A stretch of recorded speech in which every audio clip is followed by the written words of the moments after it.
Okay, so let's kick off with something that's, well, maybe a bit weird, but definitely makes you think. Why is it, right, that your granddad back in, say, 1970, who probably smoked like a chimney, seemed to have endless energy? Just boundless. Almost scary amounts of energy. Exactly. While you maybe eat organic, you try to hit the gym, and you just feel kind of tired Yeah. all the time. It's the perfect way to frame it, honestly.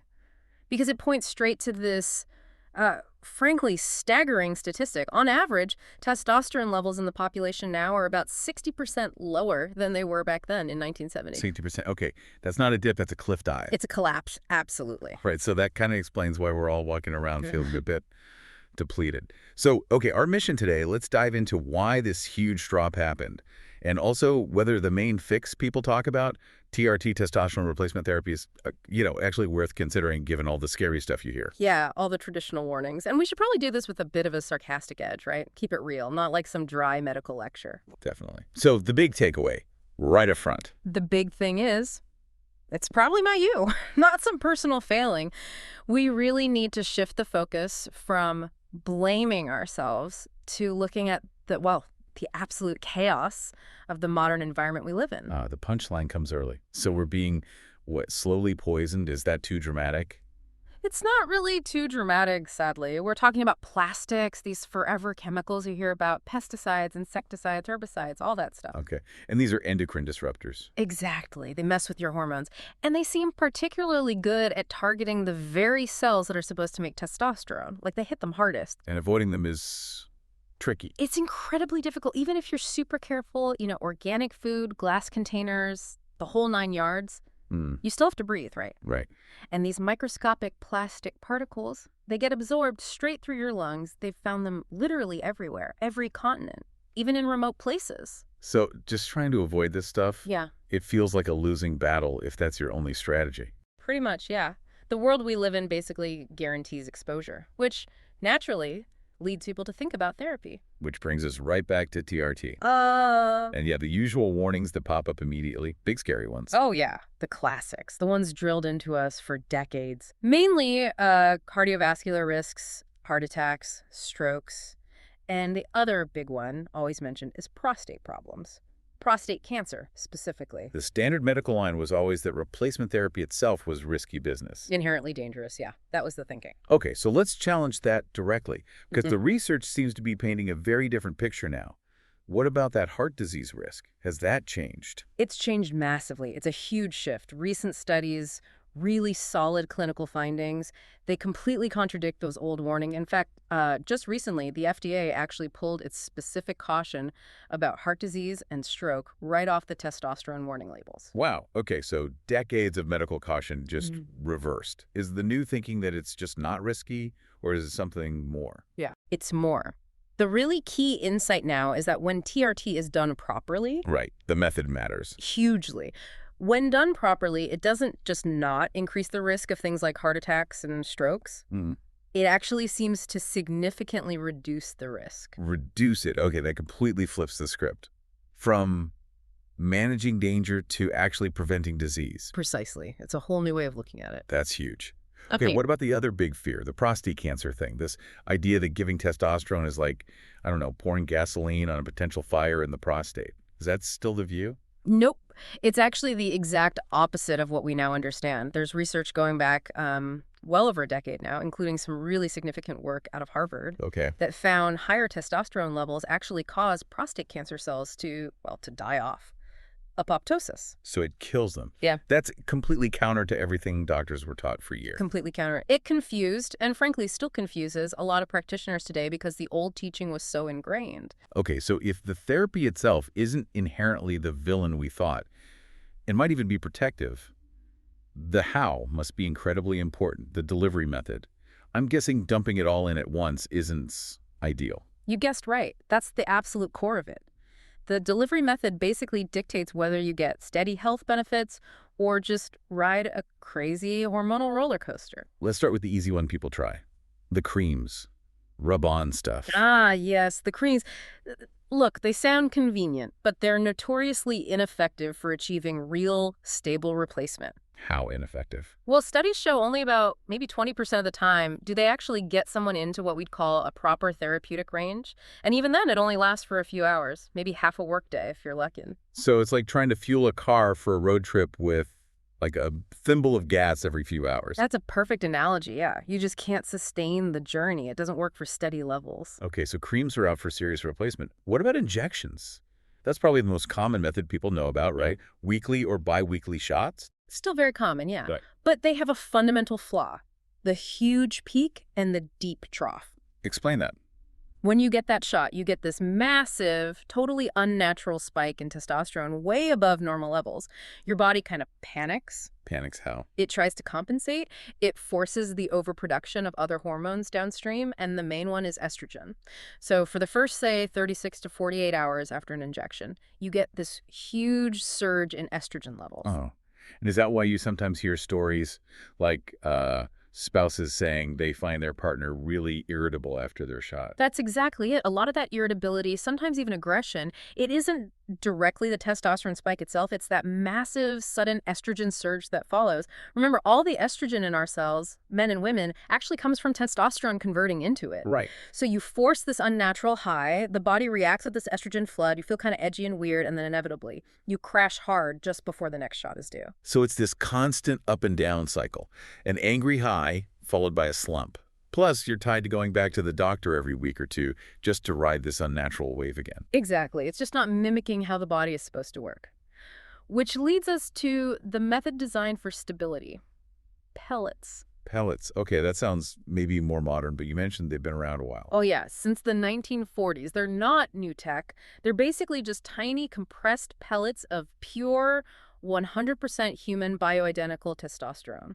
Think of it like a crystallized white powder packed really tight. How big are they? Tiny, about the size of a Tic Tac. And how do they get in?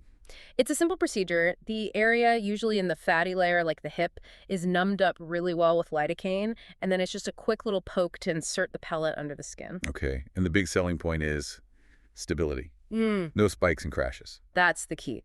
They're designed to release the testosterone slowly and steadily over time. We're talking typically about 4 months for men, maybe 3 months for women, giving you much more consistent, stable levels. More like the body's natural rhythm. Far closer, yes, than any injection cycle could ever be. How does the body control the release, though? Is it just dissolving at a set rate? Or is it smarter than that? It's actually pretty clever. The pellet sits in the fat layer, and the surrounding fat cells absorb the testosterone. Then your body draws it out based on demand, based on blood flow to the area. Demand. So like activity level makes a difference. Absolutely. The rate it dissolves is directly tied to how active you are. Give me an example, like a gym rat versus an office worker. Perfect. Oh. Okay, so if you're hitting the gym hard, lifting heavy weights 4 or 5 days a week, your body is constantly demanding more testosterone for muscle repair, recovery, energy. So it pulls more from the pellet. Exactly. You'll use up that pill faster. Whereas if you're, mostly sitting in your office, maybe eating M&Ms all day, as you said. Hypothetically, of course. Of course. Your demand is lower, so the pellet dissolves more slowly. Your body intelligently pulls what it needs when it needs it. That makes a lot of sense.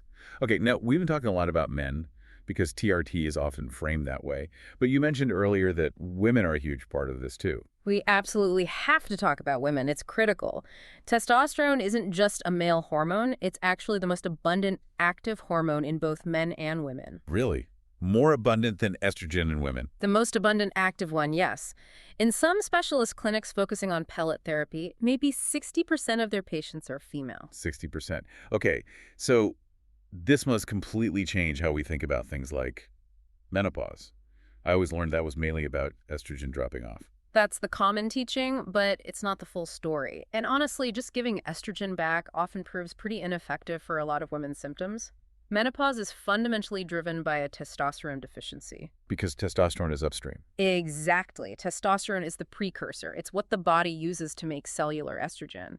If your testosterone tanks, your estrogen inevitably follows. You have to address the root cause. Wow. Okay. And are the symptoms of low T similar in men and women? Uncannily similar. Mood issues, anxiety, depression, brain fog, lack of energy, sleep problems, even hot flashes and night sweats. Men get hot flashes from low T. Oh, yeah. It's very common. The main difference is men just skip the vaginal dryness part, but otherwise the symptom profile is almost identical. Testosterone is often just described as the hormone that helps you feel, chill and happy, stable. Chill and happy. Okay. Speaking of levels, let's talk about optimizing. If you go get a blood test now, the lab report gives you a normal range, but you said average levels have plummeted 60%. So is that normal range, actually? Normal or healthy. It's a huge problem. That normal range is based on the current depleted population average, so it's worse than meaningless. It can be actively dangerous. How so? Because that current lab normal includes levels that are statistically linked to things like double the risk of death from all causes over the next 5 years. Seriously, so you could be told you're normal by your doctor. While actually being critically low for optimal health and longevity, the goalposts have shifted downwards dramatically. Okay, so getting the blood level up isn't the whole story. You need the testosterone to actually get inside the cells to do its job. Yeah. How does that happen? Right. It needs to cross the cell membrane. This happens through something called active transport. You can kind of picture the cell having this little mechanism on its surface. Well, let's call it a tiny claw. A claw. Okay, I like that. When this claw detects testosterone floating past in the bloodstream, its job is to grab it and actively pull it inside the cell where it can work. Gotcha. But a claw needs energy, right? It needs fuel to operate. This sounds like where cofactors come in. Exactly right. This was another discovery almost stumbled upon back in the 40s alongside the pellets. It turns out that iodine is like the essential gasoline for that claw. Iodine, like the stuff in salt? Yep. That iodine. And also zinc and magnesium are really important cofactors too. If your levels of these crucial nutrients are low, and many people's are due to modern diet and soil depletion, Then the claw doesn't work properly. exactly, the claw can't grab the testosterone effectively and pull it into the cell. So you could theoretically have perfectly adequate or even high testosterone levels showing up on your blood test. But feel terrible. But feel all the symptoms of low T fatigue, brain fog, low mood, because you have low intracellular testosterone. The hormone isn't getting where it needs to go. It all loops back. It really does. Back to the environment, nutrition, everything being connected. It connects everything. This whole conversation, it stops being just about, building muscle or improving libido, although those are benefits. It becomes about using steady-state hormone optimization as a genuine strategy for preventing disease in the face of this modern chemical onslaught. Okay, so let's recap the big shifts here. 1, our environment, packed with endocrine disruptors, has basically hammered our collective hormone levels, especially testosterone. This isn't a personal failing, it's a population-level health crisis. Right. Driven by external factors. 2, the old fears about TRT, particularly heart and prostate risks, seem largely unfounded with proper therapy. In fact, steady-state methods like pellets appear protective. Yeah, the data points towards disease prevention, not causation. And 3, maintaining these steady hormone levels isn't just about feeling better day to day. It might be fundamental to putting our bodies back into a state where they're naturally more resilient against things like obesity, diabetes, anxiety, depression. That's the idea. Back towards the state we were designed to function in. Which leaves us with a pretty provocative final thought for you listening.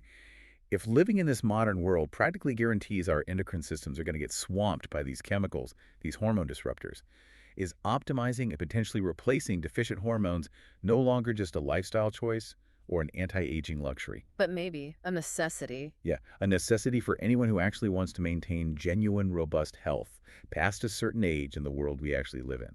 Something to really chew on as we rethink what normal health even means anymore.